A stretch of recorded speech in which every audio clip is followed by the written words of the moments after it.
Okay, well, welcome everyone. This is by my notes, I believe the 8th or 9th. Um, Actually, I think it's the 10th class, the 10th of our Introduction to Buddhism class. So thanks for sticking with us, and we'll try to introduce some new concepts. What I want to talk about tonight are actual Buddhist texts, specifically the Heart Sutra. So if you go to Shingon Temple or most any Buddhist temple in the Mahayana world, you will inevitably encounter the recitation of the Heart Sutra. And it's probably the question that is asked the most. What does the sutra mean? Why do we recite this at every service? Why is it a key component of the practice? So I'm going to answer some of those questions this evening, not all of them, but maybe help you get oriented to Buddhist text in general. So I guess this will be generally about the Heart Sutra, but more specifically Buddhist texts, how they work, what kinds we have, and how to maybe understand where they fit into the actual teaching. So I want to cover this a little bit because we've talked a lot about theories and ideas, and recitation, chanting, the Heart Sutra, sutras in general is more on the practice side. So if we have time, we'll go through how to actually recite the Heart Sutra, and then normally if we were together, we'd be able to do that as a group. It doesn't work so well on Zoom to do group chanting or recitation. So I'll recite it, and then we can talk about the text a little bit. And then hopefully you can try to recite it at home also. So that way you have an actual practice to do. So starting off question, what kind of texts, what kind of books can you find in the Buddhist teaching? What sort of text does the Buddha Dharma have to offer? So generally speaking, the types of texts are divided up into 12 different categories. So there are different forms of literature that you'll find. Sometimes the division is 12, sometimes 9. It depends on what period of history or what school that you're studying under. But the general kind of classification would be 12 different divisions. So if you kind of coming from Western religious traditions, within the Bible, for example, you have the Gospels, and then you've got some books like Revelation, which are very different. And then you have Psalms, and there's all different types of literature contained in the Bible. But maybe we don't think of it that way, but they are different eras of literature, and they're all contained in one book. Buddhism is way too big to put in one book. Nobody could lift it. It would be pretty large. So we have similar divisions and then different texts. So the Heart Sutra is generally considered to be the shortest of all the sutras. So it's very convenient in that way. And then there's other categories. And then within those categories, there's structures of how do you understand those. So I'll give you briefly the 12 divisions. This isn't something you need to memorize. What I'm trying to convey is just an appreciation for this literature. This isn't something that's, I think this information is not easy to find out there.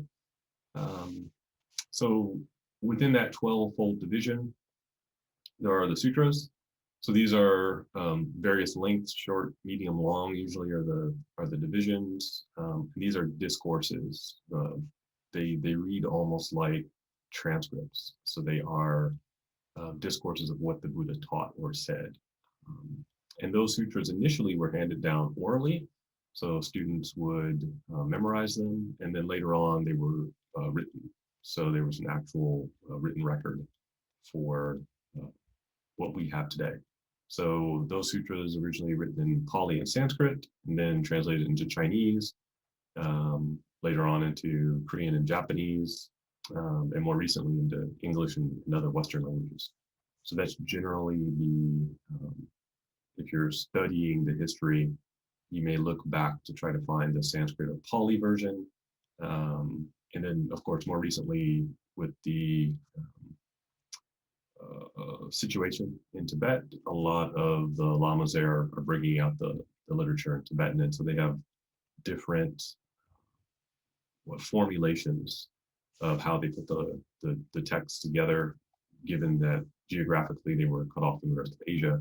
So they have a different way of ordering things. So what I'll talk about tonight is generally relevant to East Asian Buddhism.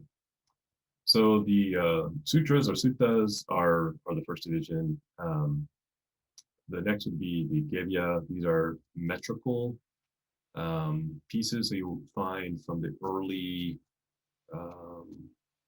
history. The way you would memorize the teaching would be if it was in meter or rhyme. So they are in verse form. So it's going to be the same teaching for the most part that you might find in the sutras, but actually written out in verse. And then gathas, you will see this often show up in sutras. There'll be a discussion of a gatha. A gatha is a verse, a poem.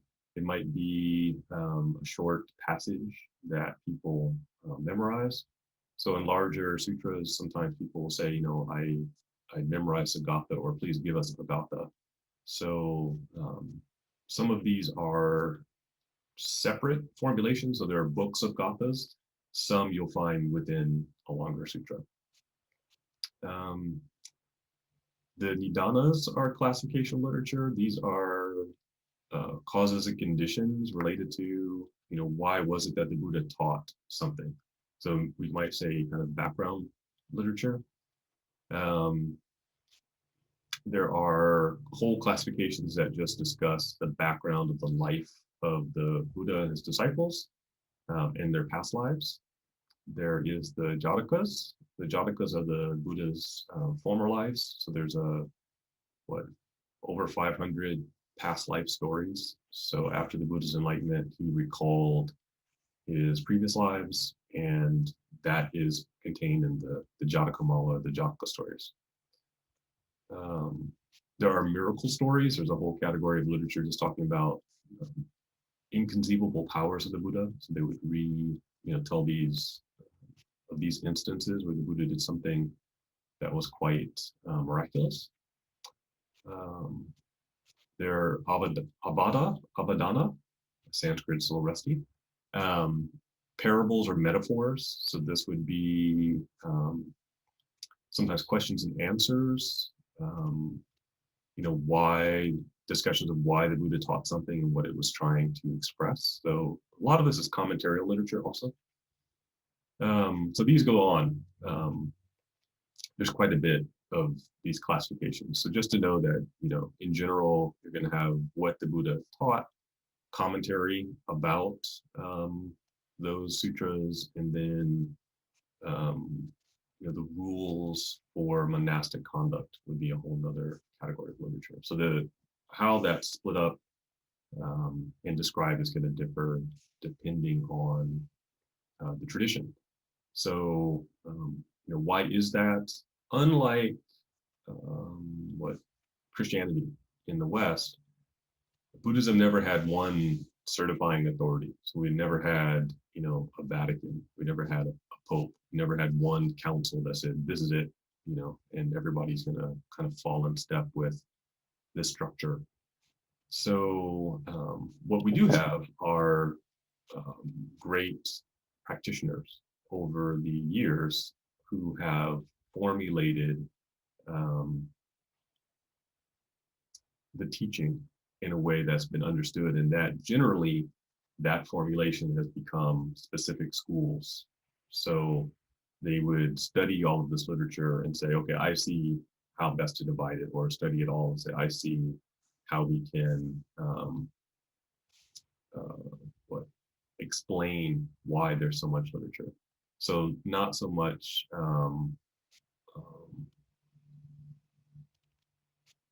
how can I say, not so much like one central authority that put a book together and said, publish it in this way.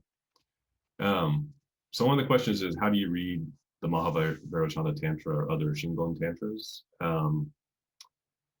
To be quite honest, they are, you can read them, they've been translated. It won't do you any good.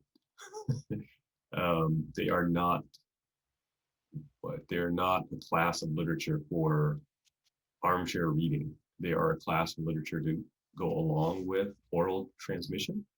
So Shingon is still an oral tradition. So you would generally have the core Shingon Sutras, and then on top of those, you're going to have practice manuals. So how do you actually do their descriptions of rituals? And then on top of the practice manual, you're going to have an oral tradition. So when you are initiated in Shingon, you have hours and hours and hours or months of oral transmission. So someone has to sit there and tell you, this is how you form the mudra, this is how you say the mantra. So if you have the oral transmission and then you go back and read the Mahabharata Sutra, it will make more sense. I read the Mahabharata Sutra myself several times before I had the oral transmission, and there's not much that you're going to get from it. The first chapter of the Mahabharata Sutra is readable. So if you're interested in reading it, I would say, stick to the first chapter. Everyone reads the rest of it anyway, and most people who have done so tell me that they don't understand what it's talking about. So it is, I think, a better way to understand that literature is it's like having a manual for your car, but you don't have a car, right? And you've never driven. So when they say to change the oil, you're wondering what's oil.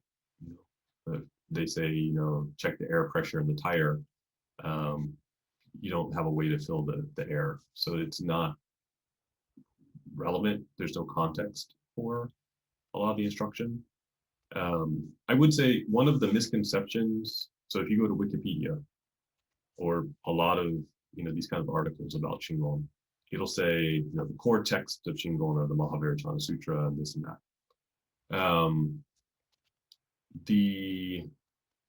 That's true to a degree, but what it doesn't say is Shingon is a practice layer, right? It's just a practice layer on top of regular Buddhism. So maybe a better way to say this is, because one of the questions is, what's the difference between Sutra and Tantra? Tantra is about the doing of the practice, not about the philosophy and wisdom and theory. So anyone ever been to a car race, seen a race car up close? I went one time and I looked inside, and the inside of the car is very different from the kind of cars that we drive. So, the stick shift is up here very close to the steering wheel, and, they have different brakes, and it's not pretty inside the car, and there's a cage to hold the driver's head in place. And, the cars are very different. So fundamentally, the cars do the same thing, but they're built to follow very different rules of the road, depending on the type of race. So if you take that race car and you try to drive it in traffic to work, it's probably rather frustrating because it's not meant to be driven, on the open road. So I think Tantra, in many ways, is like this. You can get something out of reading it, but it's really meant for a whole different practice. It's meant for a whole different track. It's different. There's different rules that are applied to it, but it does what is specific to them. They require explanation. And that explanation historically, traditionally is an oral transmission. Maybe an American way to say that is you have to be clued in to what this stuff means. Somebody has to show you. Once you've seen it or you have a taste for it, you will understand it. But it's something that's very hard to get from just reading the book. So it's a bit of a misnomer to say that we read the Tantras. We study the Tantras in relation to the practices, but they aren't. They don't have the same format as the sutras do. So it's more beneficial. And here's why: it's more beneficial to study the sutras than to study the Tantras, because the Tantras assume you know the sutras. If you don't know the sutras, the Tantras won't mean anything to you, right? So having a race car is useless if you don't know how to drive. Why are most astronauts military pilots? Because it's a jet that's 100 times more powerful. But if you can't fly the jet, you can't fly the spaceship. So it's a similar theory. They're going to be talking about, you read the sutra or the tantra, and may say something like, the realization of the Buddha and the lotus. But if you've never actively studied the Lotus Sutra, you won't understand what it's trying to have you experience. So it's very similar to baking, I think, right? Cooking is one thing, baking is it's a whole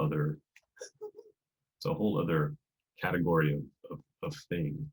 And many times people don't do both, or they don't do both really well. So pastry chefs are its own science. And then cooking is another thing. But you still need to know how to use a kitchen, right? So that would be the big maybe fundamental difference, if that makes sense. But if you're really interested, don't take my word for it. Feel free to go read those texts, and if you feel that you understand them,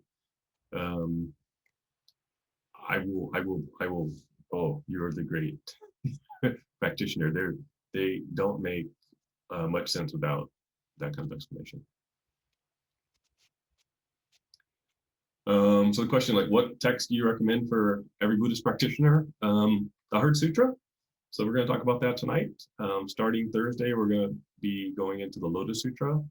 We've talked about the Vimalakirti Sutra. We've covered some other texts over the last few years. I think the key is the amount of literature in Buddhism is tremendously vast. So you're going to have to focus on a couple texts and understand their the context for them, what they're trying to teach you. You can learn everything you need to learn about Buddhism from one of the sutras. What you're doing with most of them, or the rest, are filling in the knowledge, fleshing out the breadth and scope of that knowledge and information, and understanding kind of the deeper concepts. So we all have questions for life, and I think the Buddhist teaching answers most all of those questions, but they're not all relevant to you at the same time. So the literature functions very differently than some other religious literature. So one of the questions, yes, we'll be using the BDK translation. The reason I'm using that one, it's not my favorite, but it's free. So I want to make this accessible to more people. I will be making reference to other translations as we go along. So if you want to and have the means to purchase, or if you can find it in a nearby library, You can always reference another one, but the BDK, it is convenient, um, as a PDF to make sure everyone, regardless of where you are and what edition, we can make reference to the same page and make sure everybody's, literally on the same page. But as with most things, when the translation has trouble, I'll try to go back to the Chinese and help us through that. And then in the case of the Lotus Sutra, there's some really good translations though. So somebody asked, what is my favorite Buddhist text? Well, that's a good question.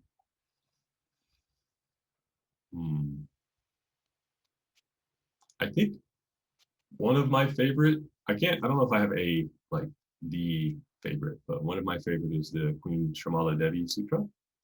And the reason is it's a very touching start.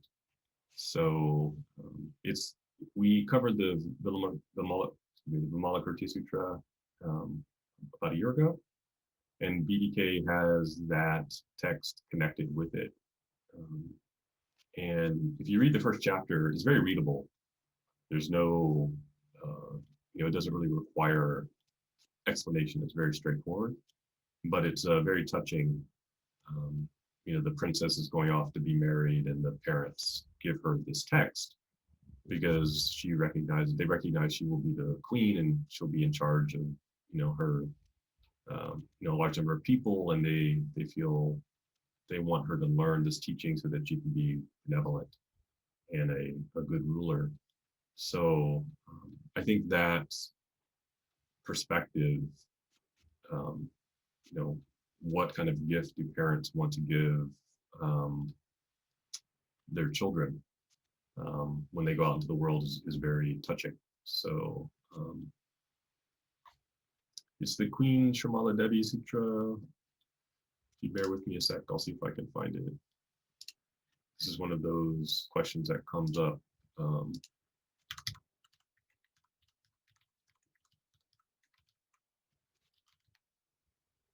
randomly, and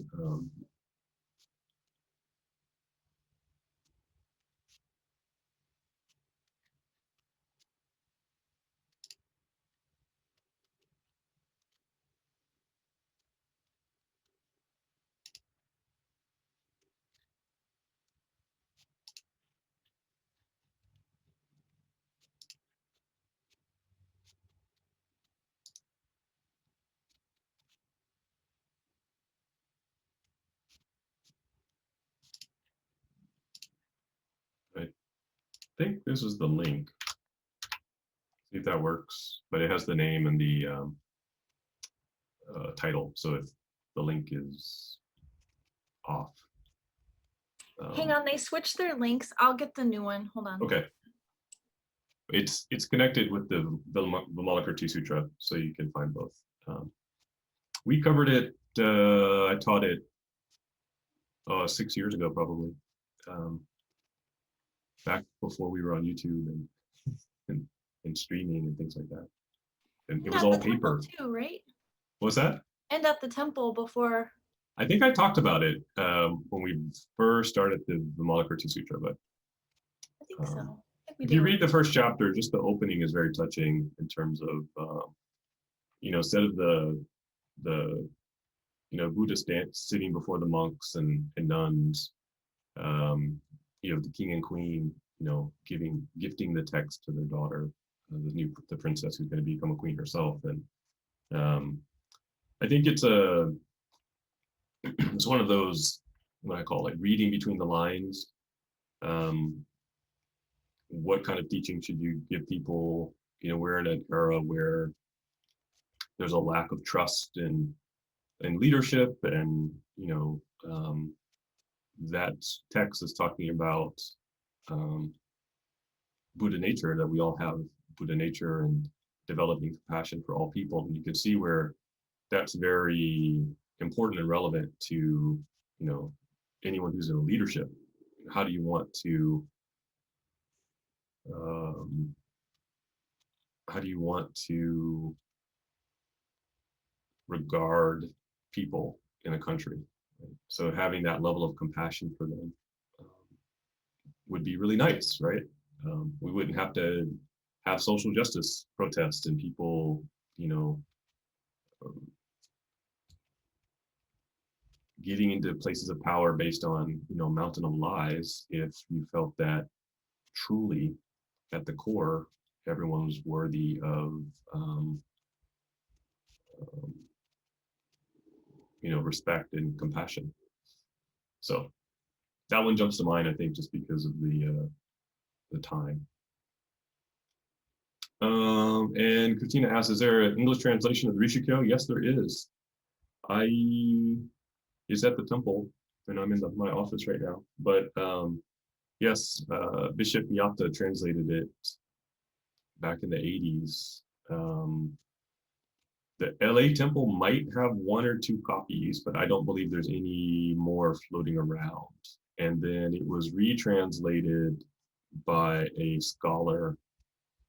So if people are interested, I'll try to dig that one up. That's also one I don't recommend reading cover to cover. There's one section that is sort of a summary of the text, and it gives you the core idea. So yes, we'll be starting the Lotus Sutra Thursday. So,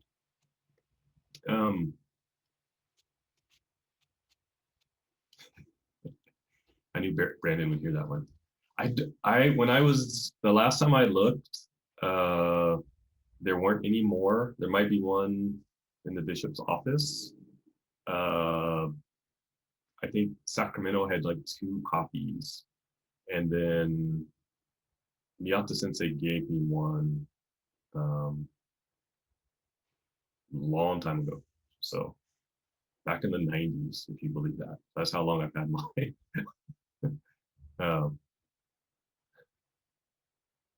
But if someone's interested, I'll try to. I probably should scan it, but I have to ask Miyata Sensei if that's okay. I don't think they made very many copies. So we have so many texts. Why do we have so many texts? The Buddha taught for over 40 years. That's a lot of teaching. And the sutras read a lot like transcripts. So if you've ever read even the transcript of a trial, right, they're very long. So we have a tremendous amount of literature, both based on what the Buddha actually spoke in discourses and to the monks, and then also commentaries, explanatory literature. So the literature is quite broad. So is there a Dewey Decimal System or some sort of guidebook to the sutras?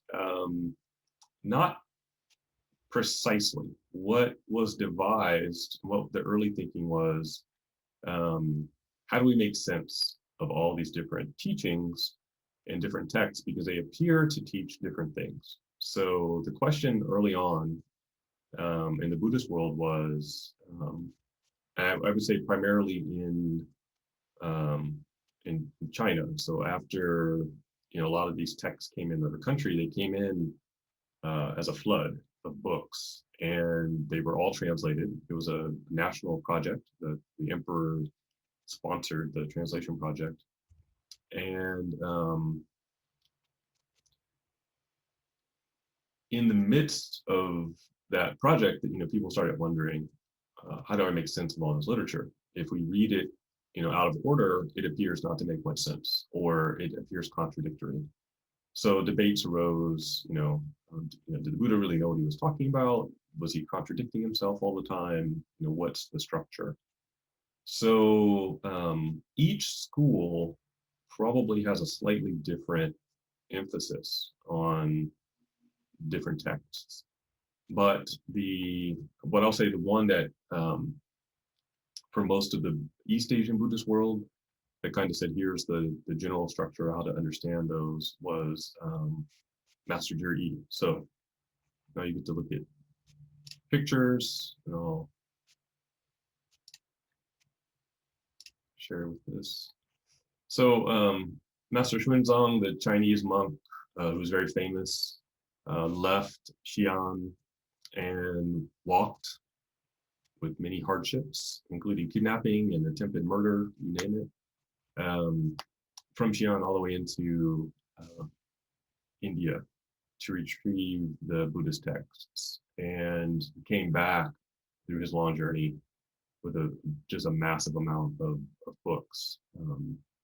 And he's really credited for truly bringing these teachings to China, and many of them no longer exist in India. So without this journey, we wouldn't have the amount of literature that we have now. So his journey actually took him through modern day Afghanistan, Kyrgyzstan, that area. If you're familiar with the mountains up there, it's very rugged, very high altitude. There are still, in the Tajikistan area, there are still cliffside temples. It's not so politically stable, it's getting better. So hopefully, in our lifetime, we'll have people can visit those areas because it's actually very interesting. So if you're not familiar, this is Master Xuanzang. And behind him is the Wild Goose Pagoda. So when he came back with all the books, they built this brick pagoda. I've been here. The walls are really thick, and then they have these really small windows. The reason for that was they needed a fireproof building to store the texts in. So the translation project happened at the temple here. And the Heart Sutra was translated here from Sanskrit to Chinese, which is the version we still use today.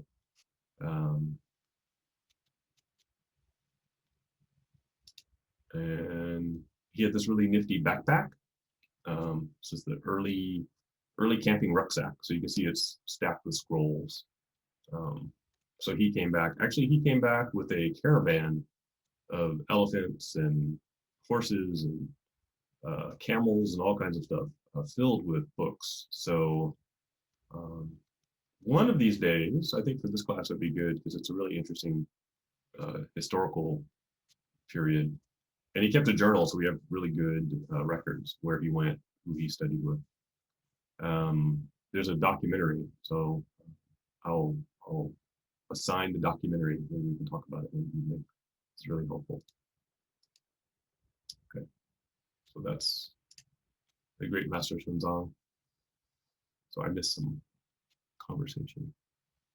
Oh yes, so I think it's Ian Alistair Christensen. Yeah, he did the more recent translation for the Rishika. If people are interested, that sutra is chanted every morning at Shingon temples, and that's another question that's often asked. What does it mean? Again, it's you can read it. It is. There's a reason I'm not starting with that kind of text. It's very terse and cryptic if you don't have some explanation as to what it's talking about. So that's why we're not doing that one. We're doing Heart Sutra and Lotus Sutra right now. So after Xuanzang comes back, he has all these texts. There's this great translation project, and this question arises: what does all this stuff mean? So the Tiantai master Zhi, probably in the 500s, created a formulation for how we should understand all these different texts, and asked if you look at it this way, it makes sense. So I made a little diagram here so you can see that. So this is what's called the 5 periods of the Dharma, and this was how Master Zhi kind of formulated the teaching. So the longest of all the sutras, the Avatamsaka Sutra, he said was actually the first thing the Buddha taught. So this was the unfolding of enlightenment. So the first 21 days after enlightenment, the Buddha preached the Avatamsaka Sutra.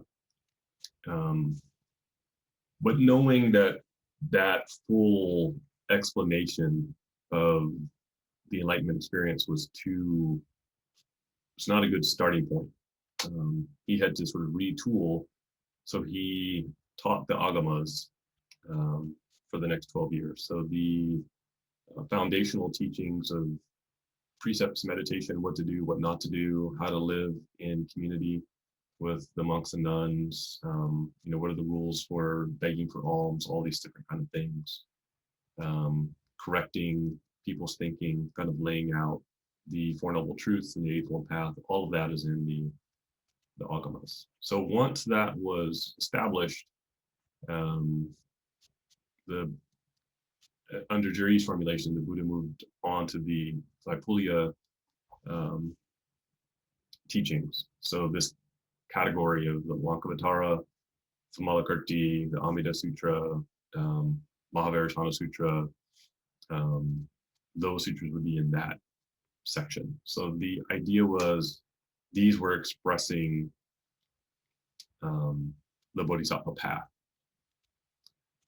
And then the fourth category would be the wisdom sutras. So the Great Perfection of Wisdom, Prajnaparamita Sutras, writings from Nagarjuna. The Heart Sutra falls in this category. So what is emptiness? This very kind of difficult topic to talk about. And then the last period would be the last part of the Buddha's life, which Tiantai really focuses on the Lotus Sutra. So they put the Lotus Sutra as the pinnacle of the teaching, and the Mahaparinirvana Sutra would have been the last day and night, the last teaching the Buddha gave. So this is the general, in East Asian Buddhism, the kind of, how do you divide up the teachings and how do you understand their place if you were to group them together? So with this kind of blueprint, it's a little bit easier to then look at all the different texts and have a better understanding. So Kukai has a slightly different ordering. So in his text, the Jujushinon, rather than placing the Lotus Sutra as the pinnacle, he places it kind of at step 7 of 10 in terms of what is expressing. I won't belabor why that is too much, but it's just helpful to know kind of general categories where sutras fall, and then which ones, if you're reading from different sections, kind of how that literature works together. Okay. So just generally, you don't have to memorize this. I just want to give some foundation for kind of where texts are. So we'll talk a little bit about the Heart Sutra specifically.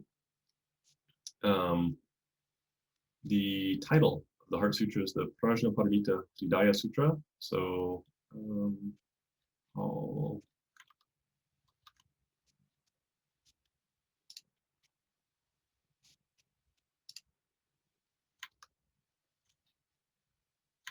bear with me when we get the right text on screen here.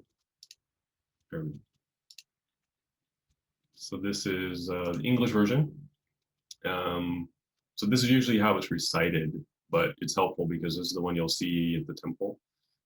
So the Heart Sutra, the Sutra on the Heart of the Great Perfection of Wisdom spoken by the Buddha. So the Mahaprajnaparamita Sutra. The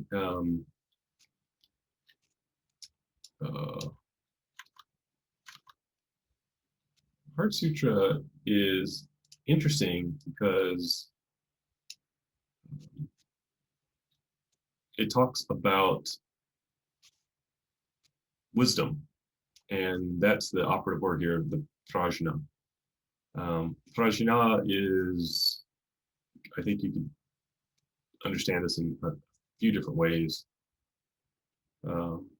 It's a mental event, state of consciousness. It's the result of analysis or investigation. It's what happens or what comes about as when your doubts are resolved. So wisdom here isn't just that you know a lot intellectually. It's an ability to see into the nature of things. And I think that's helpful because we're talking about the prajna, the insight of Avalokiteshvara. So it starts off when the Bodhisattva Avalokiteshvara was practicing the profound perfection of wisdom. He clearly saw that the five aggregates are all empty and thereby was free from all suffering and distress. So he's in meditation and he has this awakening. So we're actually here getting a description of what the Bodhisattva himself recognized. And it's that same recognition that we're trying to go for in our own practice. So prajna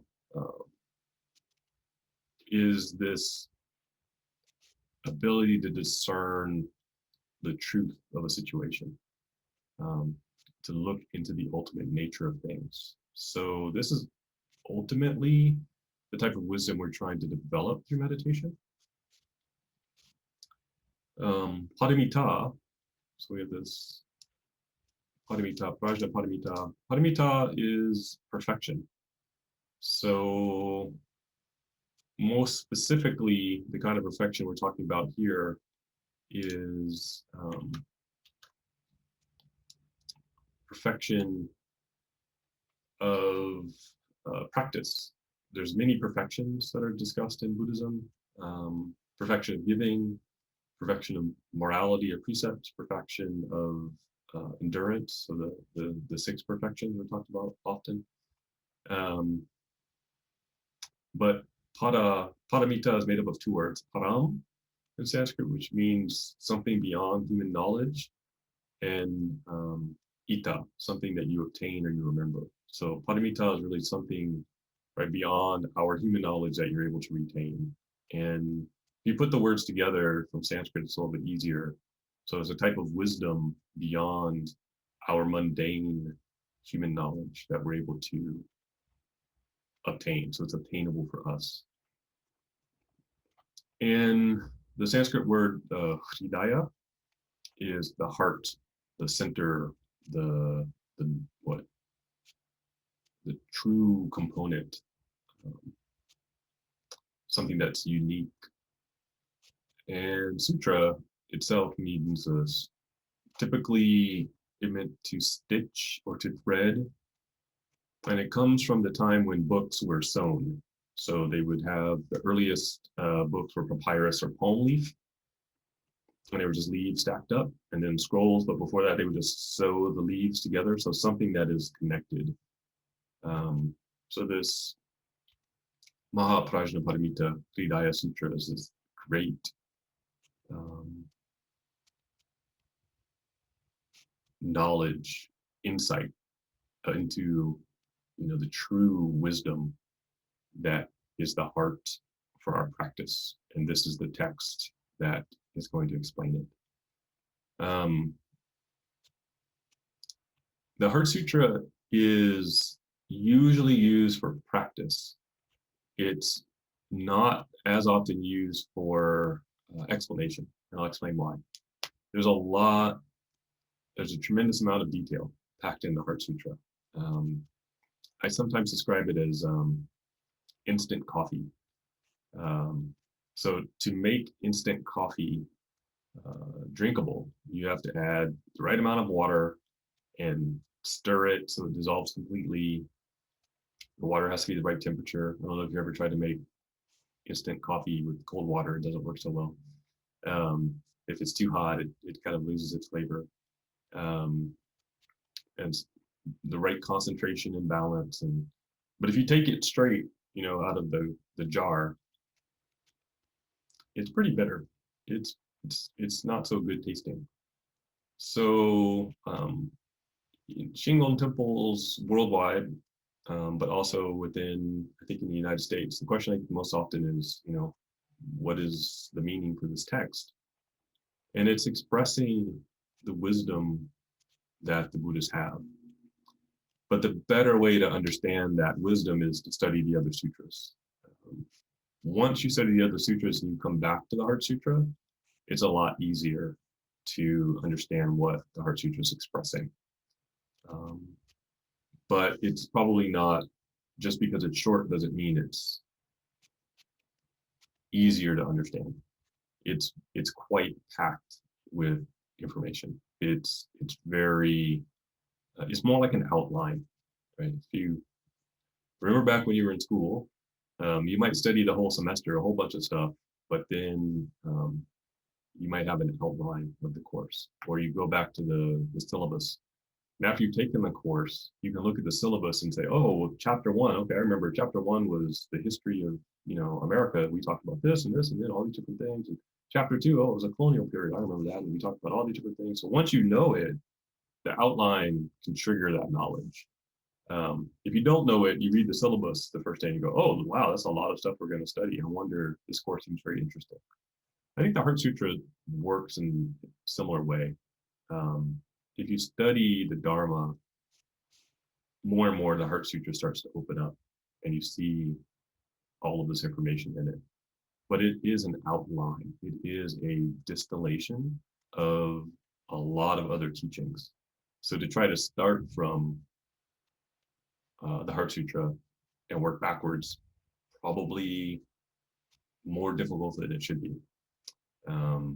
We just finished the Awakening of Faith. The Awakening of Faith is technically an outline, but it has more detail. But it's still difficult. It's heavy lifting in certain areas because it assumes you read a bunch of different sutras. Then you read the Awakening of Faith, you're like, oh, I see how these different things come together.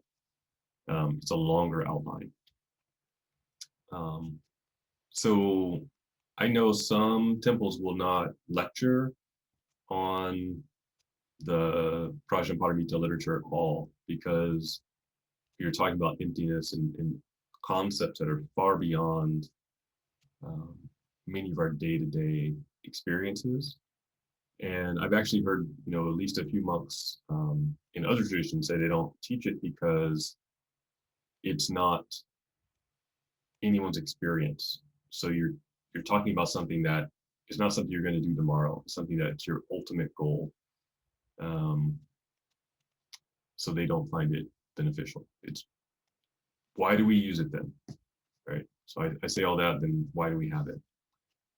It's a way for us to, at first it's short, so it's easy to memorize.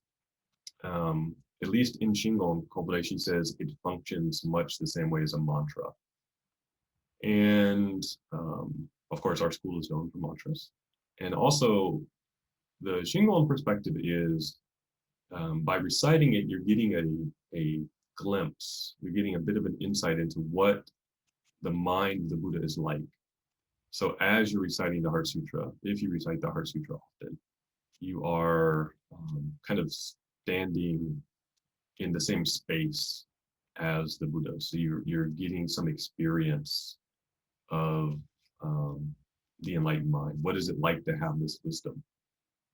So in that way, it's beyond logical explanation. It's an experience. So reciting the Heart Sutra, chanting it, over and over is not as much for the intellectual understanding. It's more for the experience. Our mind is touching these direct words from the Bodhisattva. Our mind is connected with this wisdom text. So there's a theory behind why we do that. So if you have, oh, do I have a, I do. This time I have it close at hand. So if you happen to have Hakeda's book, Kukai Major Works, you will see in this text, I believe is translated Kobadashi's work on the secret key to the Heart Sutra. Yep, page 262. So Kobadashi wrote a book on the book. So if you're really curious, you can read the secret key to the Heart Sutra. So he talks about the meaning of the Heart Sutra. So this is 20 or so pages, and it is still cryptic. It is still hard to understand. Why is that? Kukai is expecting you to have studied other sutras, so that when he talks about topics in here, he doesn't expect that this is the first thing you read. That said, it's a good translation. Feel free to read it, but there's expectation that you would have read other things before you get to this. But there's some good stuff in here, but it does answer some of the reasons why we use the text, and he goes and breaks it into 5 parts. So that's a whole other like lecture series if we do the Secret Key to the Heart Sutra. So I'm just mentioning it. So before we run out of time, I'm going to just go through the pronunciation if you're not familiar. So I'll go through it very slowly. And then if you want to practice at home, you have a better understanding of how it sounds.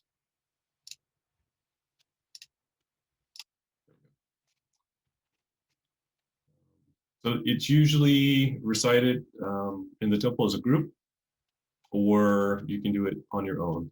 So this is why there's the leader and group. So if you're doing it as a group, then whomever's leading the chant would start off with the Busetsu Maka Hanya Paramita Shingo.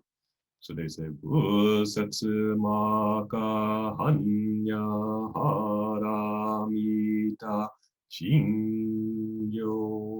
So there's a slower tempo in the beginning, just so that everyone can follow. And then the group, everyone else would start off with the recitation. So each one is sort of one beat, each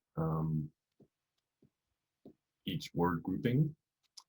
Kanji zai bo sa gyo jin hanya haramita ji shoken gon kaiku doi saiku yaku shari shi shiki fui kuku fui shiki shiki zokuze kuku zokuze shiki ju sogyo shiki yaku bunyoze shari shize shoku so fu sho fu metsu fu ku fu jo fu zo fu genze koku ju mu shiki mu ju sogyo shiki mu gen ni bize shin ni mu shiki kong i soku ho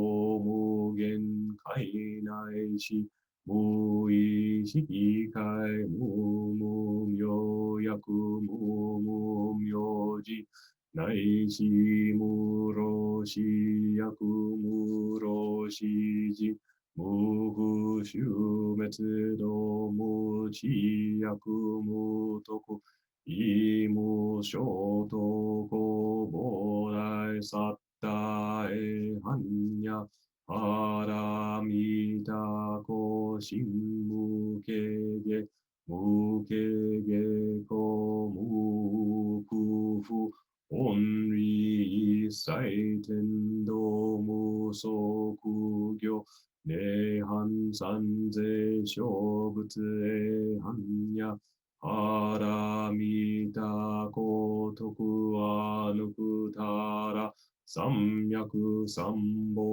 dai kochi hanya haramita ze dai jinshu ze dai myoshu ze mu joshu ze mu todo shu no joi saiku shinjitsu fuko kosetsu hanya haramita shu sukuze shu watsu gyate hara so gyate boji sawaka hanya shingyo. So you see the instruction here, if you recite more than one time, you start at Makahanya. So I'll go back to the top. So if you go and recite again, you start here. So the very first time, you start out Busetsu Makahanya Haramita Shingo. When you start the second time, you start at Makahanya Haramita Shingo. And then third time, and then 108th time, however many times you recite, you just start back over at the beginning. So this is the basic chanting. There is a recording on, I probably should redo it now, on the YouTube channel. And you can find others in Japanese also at different temples and things like that. So this is recited often, and most every service, blessing, funeral. If you do the Shikoku pilgrimage, you'll be reciting the Heart Sutra many times. So one of the benefits of recitation over meditation is you have to stay focused because you're reading it, then maybe eventually you can memorize, but your mind stays focused on that. So let's say hypothetically, I try to look at it from a very practical perspective. Let's say something emotional has happened. There's a difficulty in your life. By reciting is a type of meditation, but you can keep your mind focused on the recitation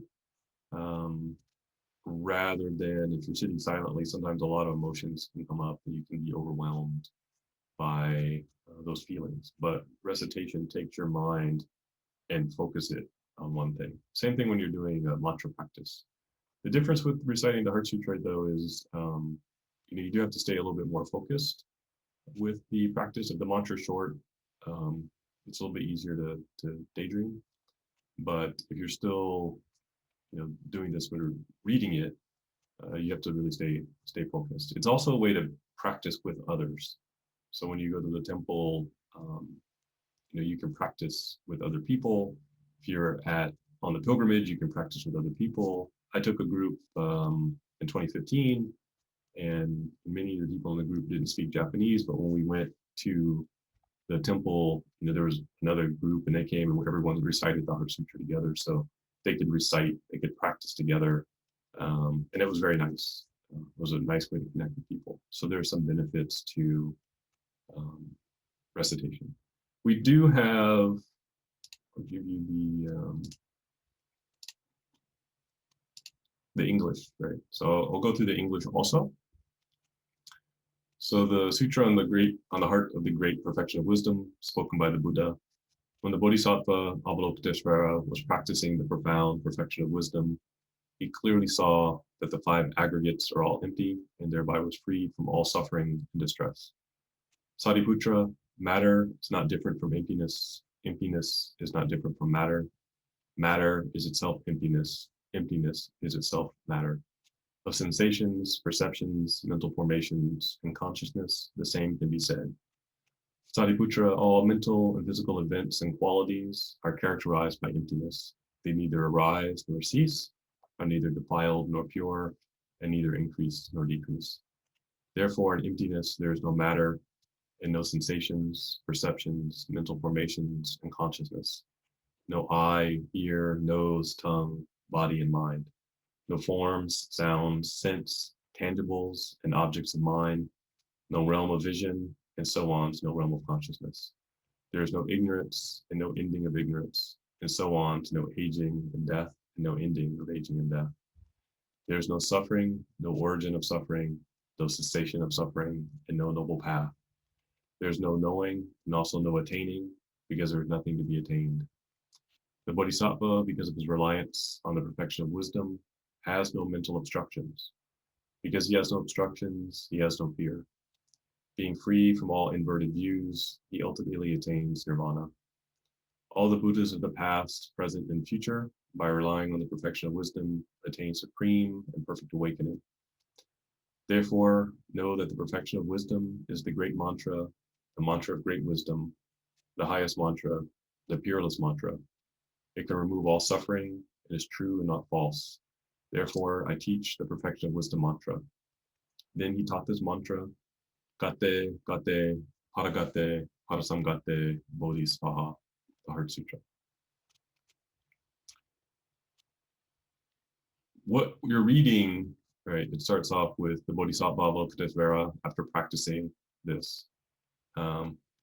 Had clean insight, clearly saw, right? So he has insight into the teaching. He's developed this prajna wisdom, and then he turns to Sariputra, the Buddha's chief disciple, and starts saying this. So this is the,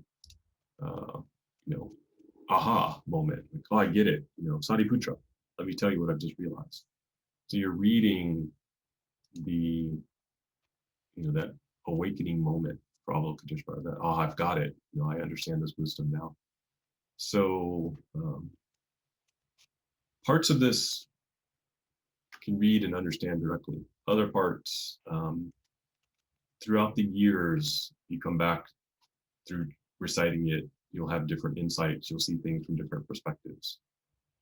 You'll understand emptiness, the interdependence of all things, the the ultimate Buddhist truth of how things are connected, because we all share the same experiences. We all share and are bound by the same universal rules and truths. So depending on where we are and what we're dealing with in life at that time, it takes on different meaning. So I think this Heart Sutra is not something you can just say, this is what it means. I think in different times in our life, it will mean and have insight for us that is relevant and different for that time. So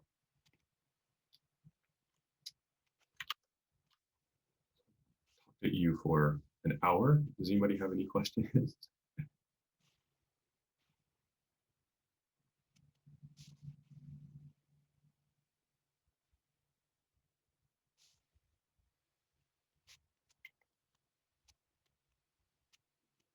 Oh, yeah, there's a question about Thursday, please.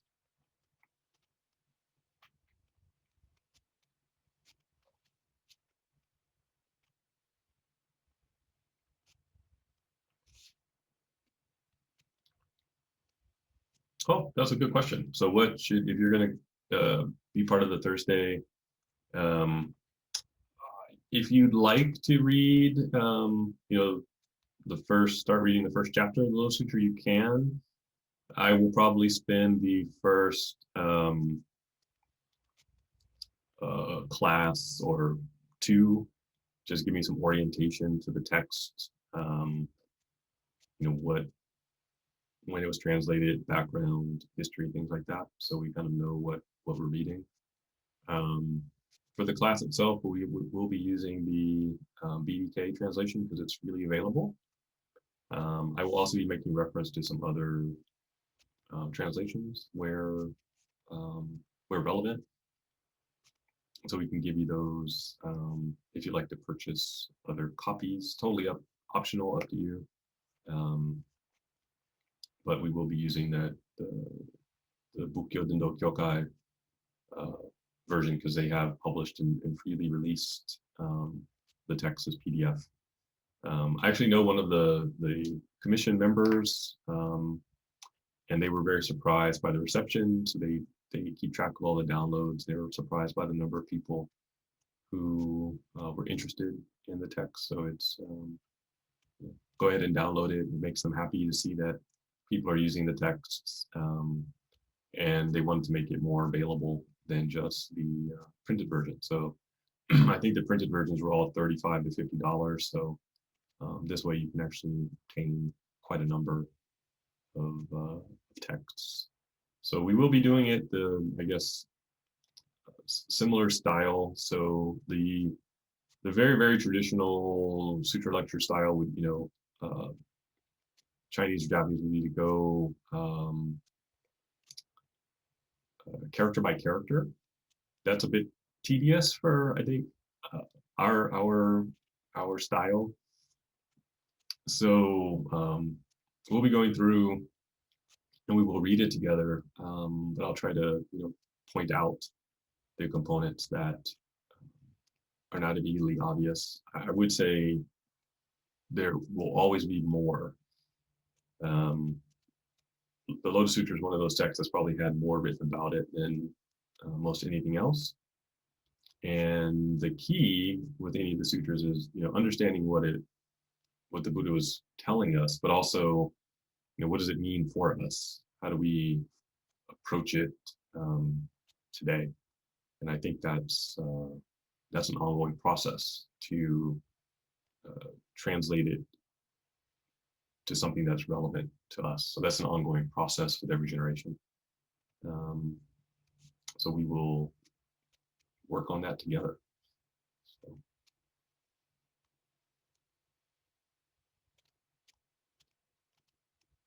Any other questions?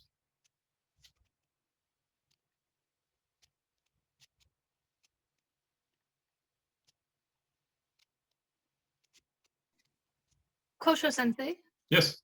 I have a question about space for practicing and what objects, if anything, are useful or necessary to be able to begin practice. I have a very limited space. Oh, I fully understand the limited space. So I actually had a small box in my dorm room in college, and that's all I had. And I had a roommate, so even smaller. So the traditional things that you need, and need is subjective. You don't have to have these, but the bare minimum would be a flower vase. So it can be very small, just a small bud vase, a candle. And actually in Japan, there's oftentimes people's homes are very tiny. So sometimes you can actually go, I usually buy them when I'm there. But at the dollar store in Japan, I know you go ahead and laugh, but it's a great place to buy Butsudan supplies. They have a whole section for Buddhist altar supplies. Many times the candle is only that big. So they sell these really, really small candles so that it only lasts for as long as you do the prayer, and it consumes all the wax. It's also safer, so you don't leave a candle burning by accident. So you have flower, candle, and then usually a small incense burner. And also those sometimes you'll see are very, very tiny. I think we have a few around that are only as big around as my fingers. So it can be very small. And then some image of the Buddha or Bodhisattva. So in fact, I have right here this is the traveling shrine. So this is my traveling manjushri. So it comes in a little, traditionally they would carve these out of like a walnut. So this one's carved to look like that. And it comes in a little case, and you can get to the hotel or something, you can open it up and then have the tiny little manjushri. So it doesn't have to be a large image or anything really big. But that's all that is required. Some people have sensitivities to incense. It's not required that you use incense. It's all symbolic. It's not required that you use flowers. It's also symbolic. The Buddhas aren't going to get mad at you if you don't have fresh flowers, nor are they going to give you more wisdom if you have bigger bouquets. Those is not the importance. The incense is symbolic of the Dharma perfuming the space, and to remind we have a very strong connection of memory and scent as human beings. And then the burning of the stick shows your determination, your energy, that you will exert your energy equally and uniformly, like from beginning to end. So you won't practice today and then not practice for 2 months and then practice again. You just continue to go along. Someone that said, can you use scented oil? I think so. Actually, there are some, you can buy these incense burners now that don't burn, they heat the incense and it gives off the smell, the scent. So that's a very similar thing. So it doesn't create smoke because, again, some people have issues with smoke, especially inside. I will say, so I have this small incense burner here that looks like a lotus flower. You don't have to burn the whole stick. So, a stick of incense. It's a good stick of incense. Yeah. You can see the difference. You don't have to burn the whole stick. You can just take a tiny little piece. So I'm taking just enough that I can light this safely without burning my hands. Sorry, this is hard to see backwards.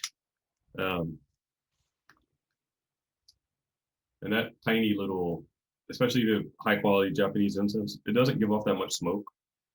I would say if you're gonna bother with incense, get better quality.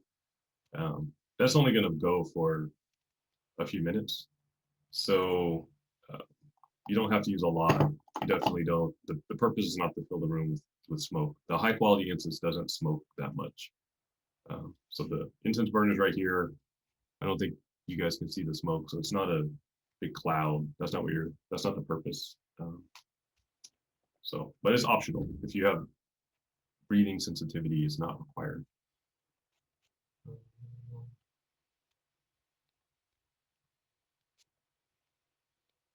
Sensei, somebody asked me if I can add the PDFs to the chat so everyone can access them. Is that okay with you? Oh yeah, that's fine.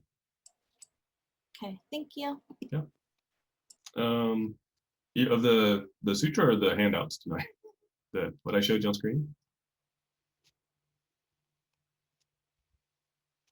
Sorry, my mute button was stuck. The Heart Sutra, both versions, and then the 5 periods of the Dharma. Sure.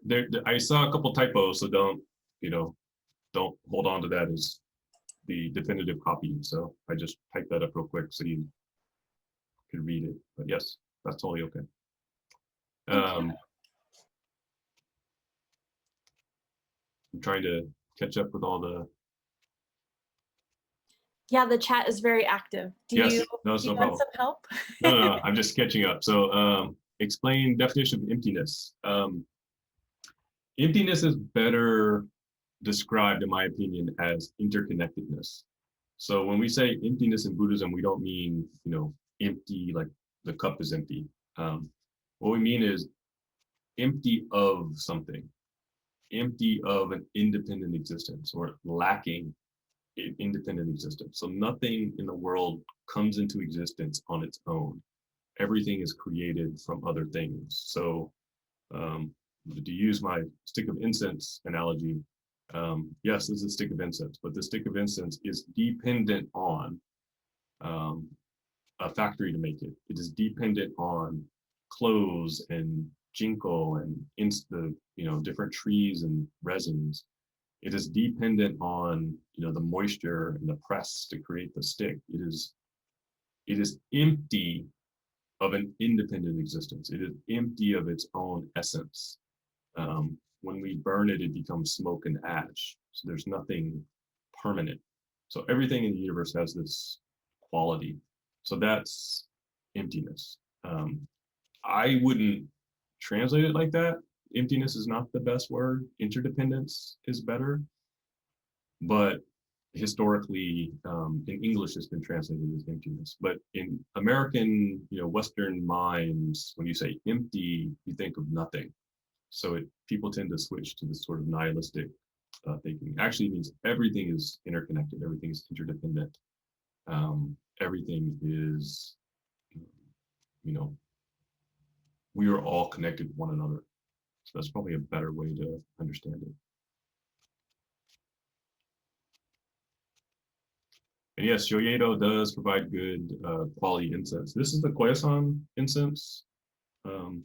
Eventually, I get enough requests, so eventually the temple may have this available for sale, but I don't think many people would buy it. It smells really good, but this box is like $30. So I don't know if everyone is like on that high level incense connoisseur yet. But I use it for the meditation classes when we're all together because it's much nicer than if you go to what dollar store in Japan, they have Mainichiko, the everyday incense. So it's very low quality.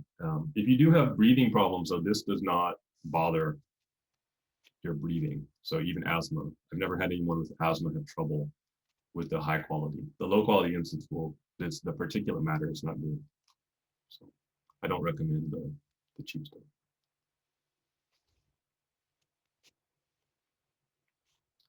So in terms of practice, recitation of the Heart Sutra is a core practice. It is recited in every service. It is recited as part of all rituals. So every morning service is recited at Shingon temples. So this is a core component practice. That's why Kobayashi wrote about it. So he recommends the recitation and the recitation of the Heart Sutra mantra also. So that's why tonight I wanted to kind of switch over to give us some practice to do.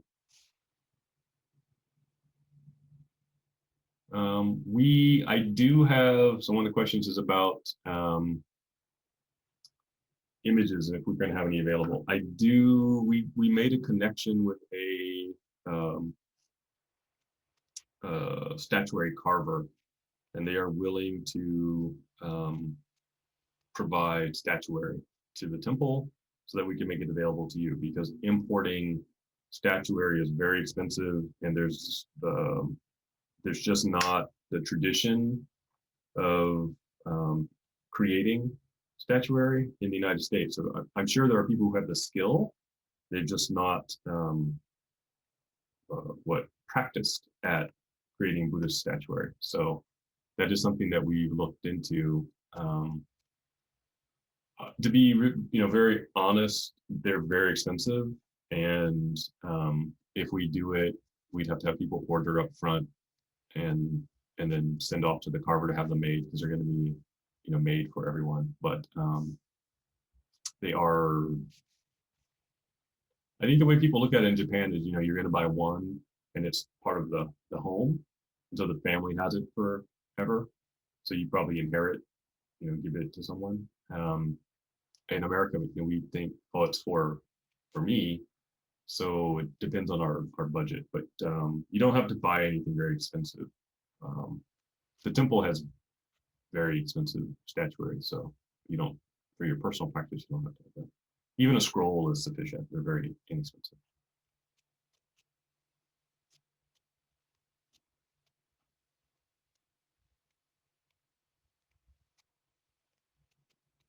Oh, so yeah, I showed one of the videos on YouTube, which is really old now, so I should redo it.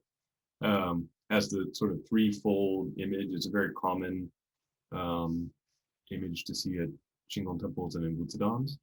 So I believe it's Dainichi Fudo and Kobayashi is very typical. Other schools have different arrangements. Whatever you have is fine. So there's no, usually people get them from their ancestral temple. So what does that mean historically? Short thing is, you're usually a member in Japan. You're usually a member of the temple near your home, or whomever did whatever temple your family may be associated with. So that's generally, how you choose your lineage or the school that you're associated with. We have the ability in the West to kind of window shop different Buddhist traditions. So, whatever image you have is okay. But if people are interested in getting statuary, we can help with that. I think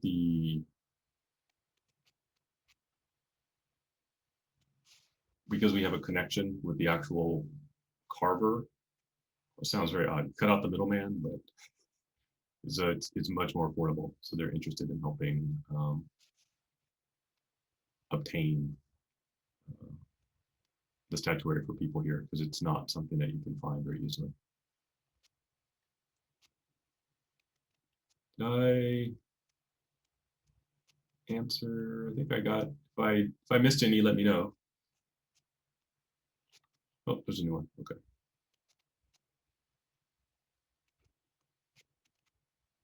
Oh yes, thank you, Christina. Yeah, there's a good way you can copy. I talked yesterday a little bit about the practice of copying the Heart Sutra. So that is another meditative practice. So if you go to the temple, actually writing the Heart Sutra is a practice too. So that's very common. You'll actually see sometimes people have them, they offer them at the temple on behalf of someone else if they're doing prayers for someone.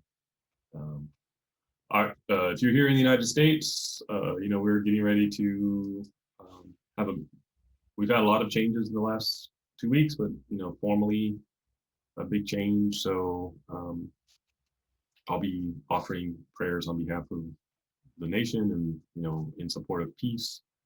So that's something you can do if you'd like to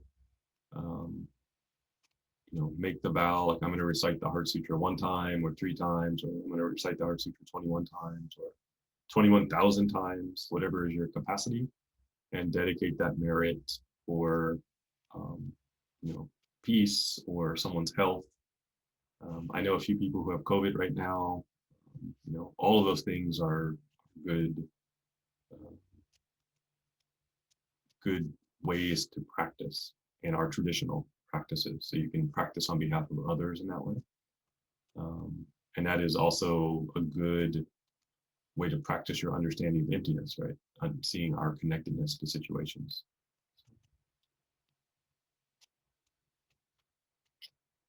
To Jay, yes, if you'd like to email me a picture of the image, I'll see if I can recognize.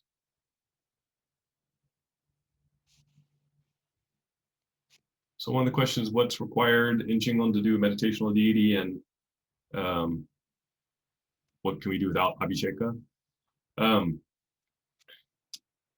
There are a few practices for, without initiation. So we've been teaching meditation. That's one of the key ones. So the moon disk meditation is one of the primary practices. Imanaka Sensei in Seattle's teaching that online also. We're kind of in a new era. We haven't, I don't know, teaching more ritual practices online is actually quite difficult because you're trying to show movement on camera without a camera person. So it's a little bit of a challenge. I will say though, we'll start with the Heart Sutra. One of the reasons is all the rituals, all the meditational practices have the Heart Sutra as part of those practices. So if we're familiar with the recitation, then we have to build on layers, and then you can add on additional practices. But it's a lot easier to do. Visualization is very difficult, so it's easier to focus the mind if you have practice in recitation, chanting.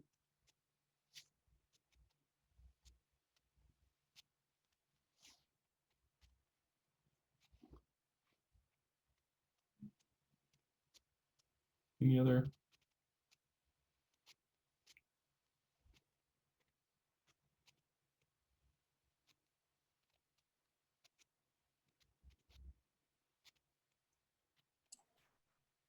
Sensei, should we talk about how the time of class is going to change? Oh yes.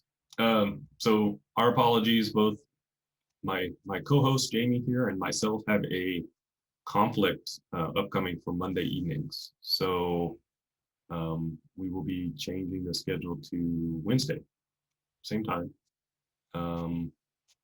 starting next week. Yeah, starting next week. So I guess we can think of this as a new semester, new time, but we will still be uploading. So if that's a conflict or a problem, and you're worried about missing out, we will still upload this to YouTube, so we'll archive it there.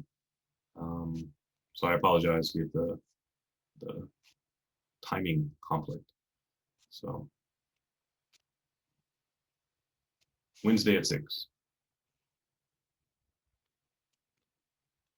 Did I, my fearless co-host, did I miss anything else, or do we need to make any other announcements? I don't think so. Okay. I'm gonna post the video archive in the chat in case people aren't aware of where it lives. Okay. Thank you. Yeah, that's helpful. I think we're one behind, so. Yep, there's a question about the Zoom.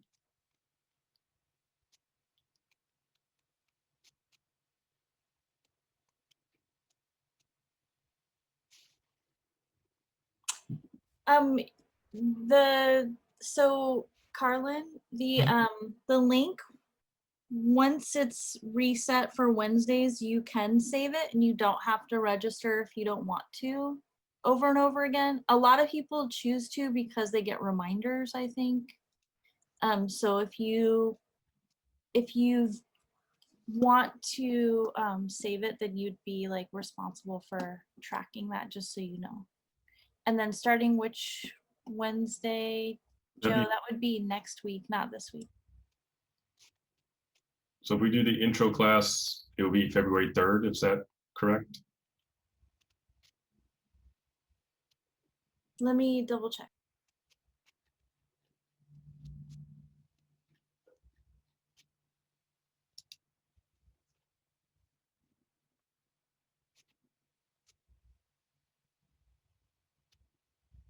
That would be the 27th. 27th? Okay.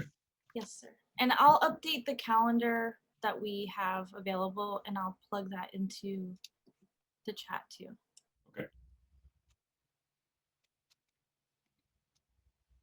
Okay. Thank you, Jamie. So just so everybody knows, Jamie's a huge help on making sure all these things are updated on the website and the Zoom is working. So we're trying to get these things working more smoothly, and then in the coming months when we're actually back in the temple and people can be together again, we'll still live stream these. So yes, Christina's right. She keeps me on the right path. This is true. The Zoom path. So it's been a learning process this last year with all the technology. And I'm sure there's going to be some other glitches and things here and there. So bear with us. Sometimes it's easier to do it from home, and sometimes, you know, our building is 130 years old or something. So we have construction ongoing during this time. So it's been an interesting year for sure. Okay. Well, Thank you. I want to thank everybody for joining us. You know, as usual, if some other question comes up afterwards, feel free to email us. We'll try to get back to you. And if you don't hear back right away, bear with us. We probably have a lot of other projects going on and things like that. So we'll try to catch up with all those communications. So thank you, everyone. Please stay safe. I mean that from the perspective of our ongoing pandemic, and sadly from a lot of the security warnings we've been getting across the United States. So, you know, this practice is helpful, and dedicating merit for others is very useful at this time. So if you join me in dedicating the merit from our studies tonight, dedicate it to peace in the world and a peaceful transition of elected leadership in this country.